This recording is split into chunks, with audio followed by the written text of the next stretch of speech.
Hey everybody, it's Jim here, and today in the final episode of a series that I started a few months ago where I make the case for a specific guitar model. We're going out with a bang, and in my opinion, the greatest guitar ever made, and that is the Fender Telecaster. There will not be much playing in this video, a little bit scattered here and there. If you're interested in seeing a kind of playthrough of a Telecaster, I've made many of them. I'm going to pick one, click right up here, and knock yourself out with it. But where am I going to start with this one? This guitar, not just the specific guitar, but this guitar model was the first real design that Leo Fender ever had. And when you take that into consideration, the fact that he got pretty much everything exactly right, and there haven't been too many alterations that have been needed for this guitar from day one, it's remarkable. Not many innovations come out this perfect the first time. What makes it so good? What makes it the guitar that so many people consider to be the benchmark for all guitars ever made? There's a few things that go into it. And try and keep this as brief as possible. The first is stability. This guitar, not only in a manner of staying in tune itself when you're playing and hammering onto these things, does an exceptional job of that. These things are bulletproof.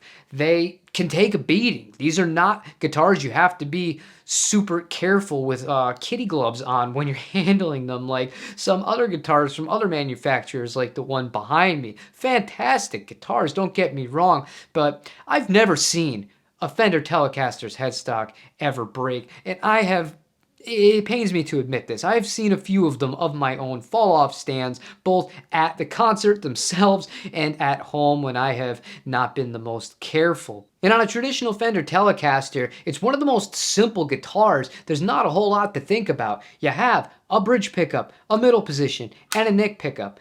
That's it. You don't have any vibrato or tremolo system to worry about with it. This guitar is so just to the point, and it lets you just sit and start playing. But if you do have an issue with the electronics on it, you can easily take off the control plate without having to remove the strings and do any troubleshooting you want that way. That's not something you can do with all Fender guitars.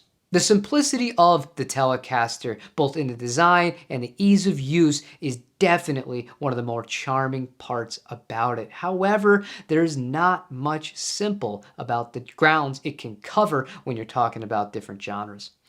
Danny Gatton, one of the greatest players to ever pick up a guitar, ripped on Telecasters.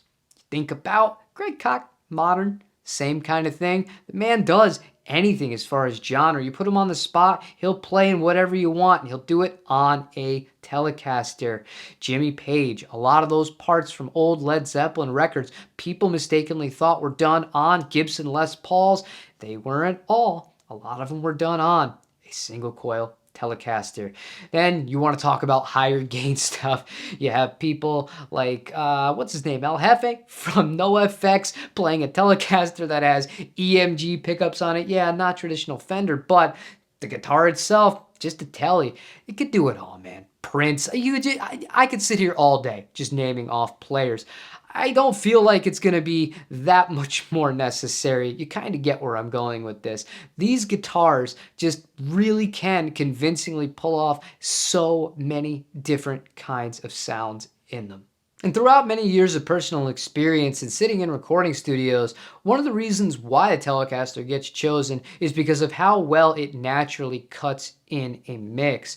This guitar is not one that necessarily needs a lot of EQing to find its space due to the fact that it does have a little bit of high end to it. However, it does have presence. It has that little bit of mid push that actually lets it find its spot amongst a bass guitar, another guitar, a set of drums, a piano, an organ, a singer, all the fun things that go into making records. A Telecaster just kind of drops in naturally. Not a whole lot needed for it. That's one of the biggest reasons why you've heard it on so many records. And another thing that the Telecaster has going for it, because the design is so simple, you have a ton of other options outside of Fender to shop from. From the kind of lower level brands like Harley Benton, you have Squier, you have Ert, then you have them that are a little bit more expensive like Tokai, Momose. Hand-built stuff, man, the Momoses. Can't say enough good things about those. Fender themselves, K-Line, forget it. There are so many great builders of these guitars out there where there's not really that barrier of entry that there are with some other guitar styles, and that's a big selling point to me. And say you do pick up an affordable version of it, if you love the neck itself and you really bond with that part of it, you're just not super happy with the electronics or the hardware, very easy to switch all of the things on a Telecaster because, again, simplicity. And now we're at the part of the video where I talk about potential cons. There are none. There are no cons to having a good Telecaster. Play everything. You could take a beating. They're, for the most part, very lightweight guitars if they're true to the design. They're just the best. They're the absolute best. But that's going to be where we're going to end this video. Not much more needs to be said, although I really could talk your ear off about Telecasters all day long. If you found this video useful or helpful, or you enjoyed this series, I have compiled all the videos where I talked about different kinds of models together into a playlist. That will be in the description down below. If you missed any of those and are interested, knock yourself out with that. Like, comment, subscribe. We are close to 5,000 subscribers. It will mean the world to me when we achieve that number, and I can't say it enough. Thank you all for all the support that you've been giving me while I've been making all of these videos. Till the next video, I hope you have a wonderful rest of your day. Take it easy.